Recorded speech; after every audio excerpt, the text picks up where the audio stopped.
Viem, že niektorí mixery možno majú v obľúbe to vyťahovať takto vyššie a stenčovať ten hlas, ale ja osobne nemám rád príliš tenké vokály. Také tie chemicky vyekvalizované. Pustím, ako to znie, keď to osekne viacej.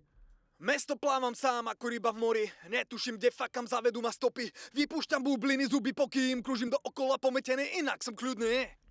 Znie to tak čistejšie, ale zároveň už počujeme, že je ten vokál tenký. Viem, že táto technika je zvlášť lákavá, pretože keď to pustím v instrumentálke, tak to pocitovo veľmi vyčistí ten vokál. Pustím to. Mesto plávam sám ako ryba v mori, netuším, kde fakam zavedú ma stopy. Vypúšťam bubliny, zuby pokým, kružím dookola pometený, inak som kľudný. Tá špina je preč, hej, úplne je to čisté, ale zároveň to prinieslo problém, že je to až moc čisté, respektíve je to už taký tenký hlas a toto pre mňa osobne není tá cesta.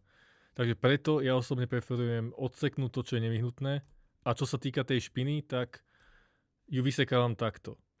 Že presne identifikujem frekvenciu, že kde to špiní a proste ju uberiem. Takže ukážeme, ako to je. Robím to cez dva equalizery. Takže spomínaných 280 Hz až 550 Hz a druhý equalizer na 290 a tiež cca 500.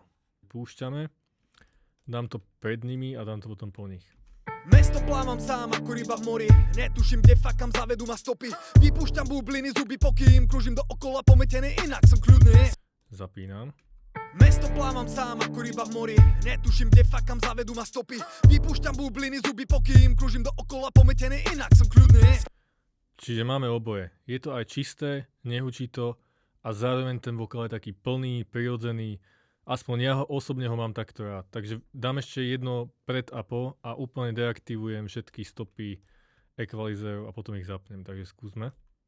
Mesto plávam sám ako ryba v mori, netuším, kde fakam zavedú ma stopy.